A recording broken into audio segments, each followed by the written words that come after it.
I'm 93 years old, and I need to say something to every woman who is lying in bed right now next to a man who has never once looked her in the eyes and said, "I love you." And she's wondering if he does, wondering if the silence means something is missing, wondering if she married a man who can't love, or just a man who can't say it. My husband Walter never said, "I love you."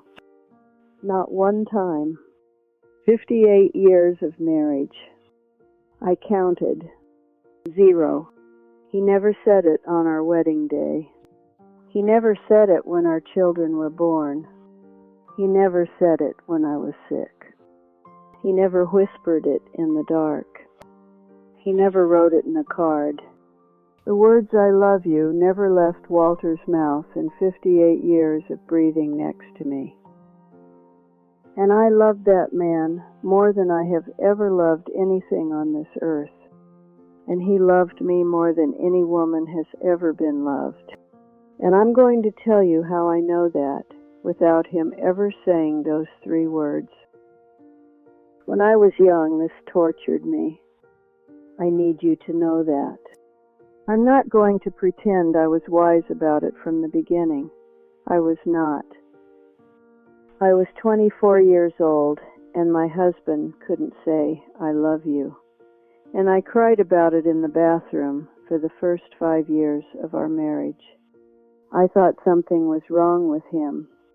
I thought something was wrong with me.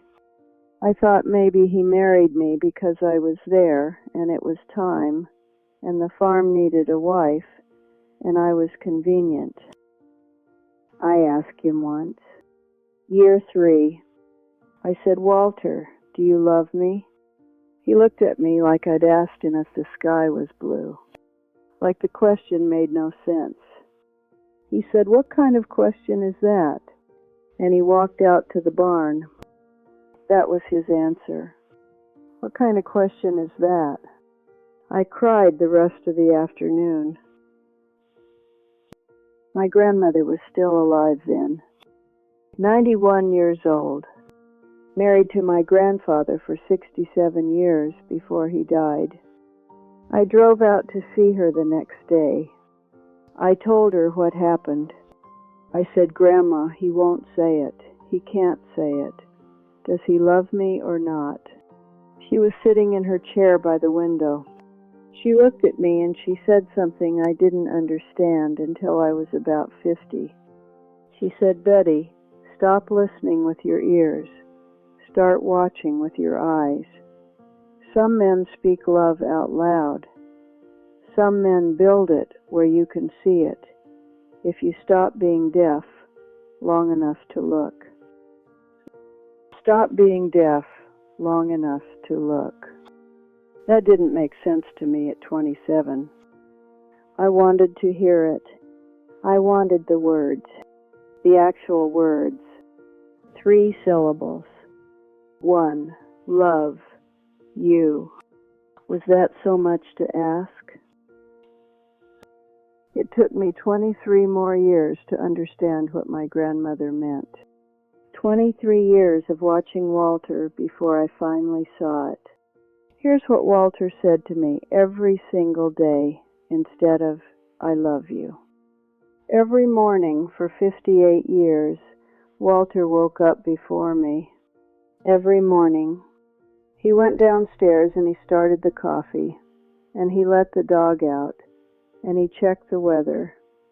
And then he came back upstairs and he put his hand on my shoulder, and he said the same 4 words. "Coffee's ready. It's cold." Or "Coffee's ready. It's warm." Whatever the weather was, that was his sentence. Every morning. The first thing I heard every day of my marriage. "Coffee's ready. It's cold." You know what that sentence actually says? It says I woke up before you because I wanted your day to start easier than it would without me. I went downstairs in the dark because I know you need coffee before you can face the morning. I check the weather because I want you to know whether to grab a jacket. I came back upstairs to touch you because I needed you to know I was here. I'm here. Before the sun, before the day, before anything else. I'm here, and your coffee is ready. That is, I love you. In a language I had to learn, in Walter's language. Here's what else Walter said without words. Every Saturday for 58 years, he drove 40 minutes to town and came back with the same thing. A newspaper for himself and a pack of butterscotch candies for me. I love butterscotch. I mentioned it once in 1962. Once. And for 58 years, a pack of butterscotch appeared on the kitchen table every Saturday. He never said, "This is because I love you." He just put them on the table. Every week. A man who never forgot a preference I mentioned once in passing, 60 years ago. When I had pneumonia in 77, he slept in a chair next to the bed for 3 weeks. Not the couch, a hard wooden chair from the kitchen. He dragged it upstairs and he sat in it all night, every night for 3 weeks, so he could hear me if I coughed too hard or needed water. He never mentioned it after I got better, never said I sacrificed for you, never used it as evidence of love. He just did it and moved on, like sleeping in a wooden chair for 21 nights was nothing worth discussing. When our son died, our boy Thomas, 22 years old, car accident, 1981, the worst day, the day the world ended. Walter didn't say I love you. He didn't say it'll be okay. He didn't say anything. He sat next to me on the floor of our kitchen where I had collapsed, and he put his arms around me, and he held me for 4 hours without saying a single word. 4 hours, on a kitchen floor, holding a woman who was dying inside. No words, just arms. Just presence. Just I am here, and I am not leaving, and you will not go through this alone. That is, I love you. That is, I love you louder than anyone has ever said it with their mouth.